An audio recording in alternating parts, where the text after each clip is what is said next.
Now we're going to discuss surgery. Surgery can be a great option for people who have bothersome prolapse symptoms and have tried all of the different conservative options that we've talked about, and they haven't found improvement, or they haven't found the successful solution that they were looking for.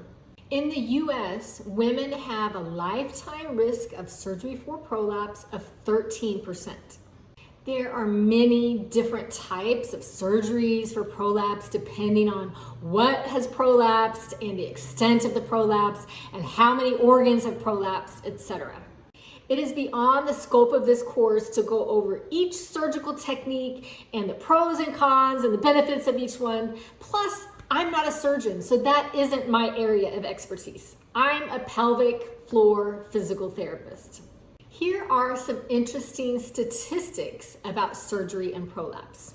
A 2017 report by ACOG, or the American College of Obstetricians and Gynecologists, found that there was a 6 to 30% risk of the prolapse recurring after surgery.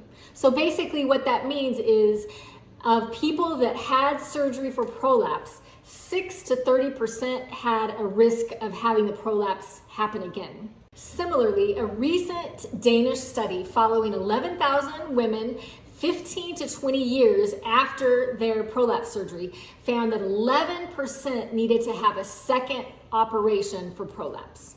For Danish women under 50 years of age, that percentage of people that needed a second operation rose to 27%.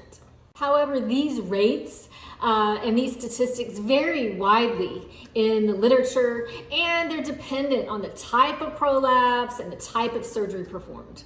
Risk factors for needing to have that second operation for prolapse surgery include being younger than 60 years of age at the time of surgery, a more advanced prolapse, so that would be like a stage 3 or a stage 4, a BMI greater than 26, and levator ani avulsions.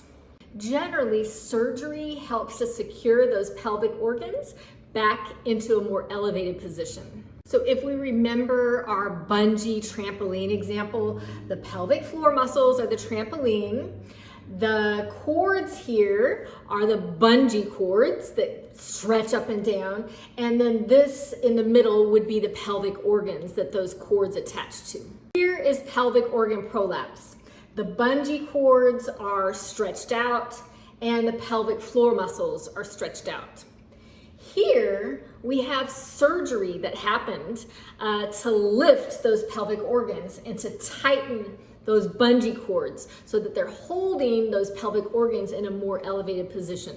And then here we have after surgery and after pelvic floor muscle training. So the surgery helped to lift and tighten those bungee cords, and the pelvic floor muscle training helped to lift and tighten and coordinate those pelvic floor muscles from below.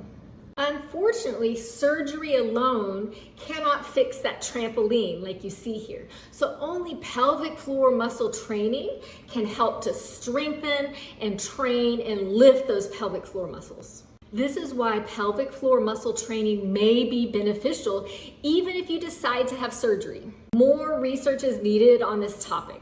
The little research that has been done has not shown a consistent benefit with combined surgery and pelvic floor muscle training. However, the theory remains reasonable that surgery is fixing that connective tissue and those bungee cords, but it's not fixing the pelvic floor muscle support system from below.